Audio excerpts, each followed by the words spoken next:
Hey folks, Marty Nowicki from Impact Snap. This is the first in a series of videos about how to shoot 36 for 9 holes. Everybody can do this, and we're going to define where are we playing from and how do we get your scores to start coming down immediately. The truth behind it is it really stems from your game from 100 yards and in. Thanks for tuning in. Let's get going.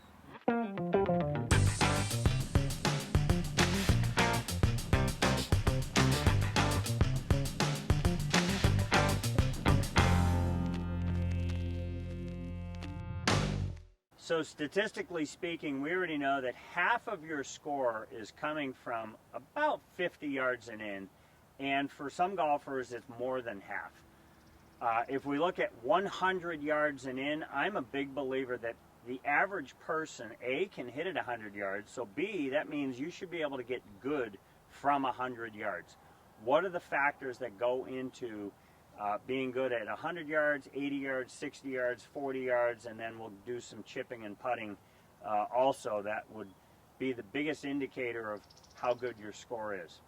There's an old saying that your best scores are determined by your play from 100 yards and in, and the highest your scores will ever go is really determined by how good your game is from 100 yards and out. Meaning if you're a great ball hitter, a good driver of the ball, you hit your irons reasonably well, you're only going to shoot so high.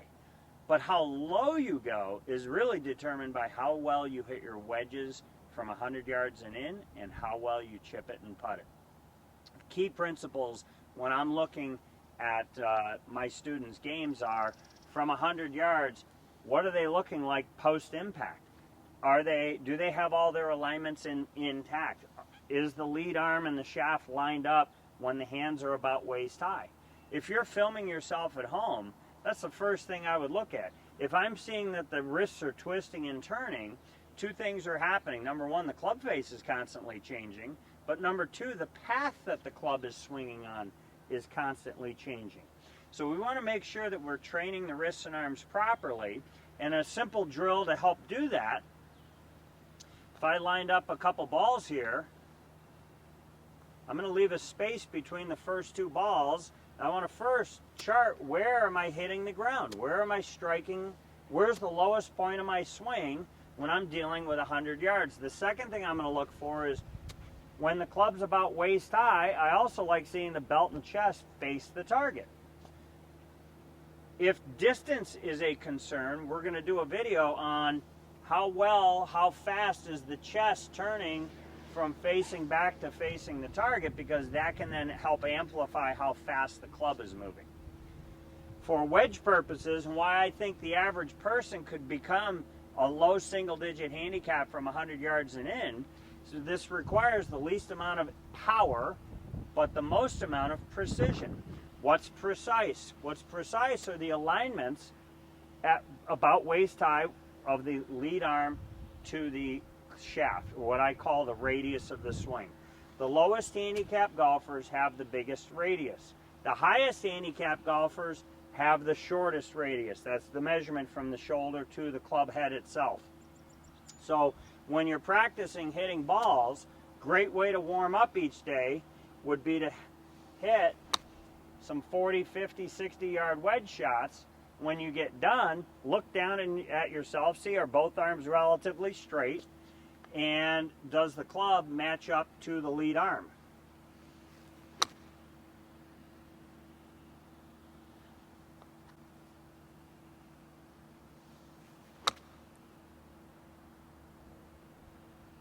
Get really brilliant on the basic stuff. Get good with multiple wedges. Get good with your pitching wedge, gap wedge, sand wedge, or lob wedge, because those will all produce different distances with the same swing. Okay, so the first test, how do we shoot 36 for 9 holes? I want you to drop a ball at the 100-yard marker, play 9 holes from a 100 yards and in. Hit the subscribe button down below and then click the bell notification. You'll get notices each time we make more content. Please leave your comments down below. That helps us to create more content for you. For Impact Snap, I'm Marty Nowicki. Thank you for watching.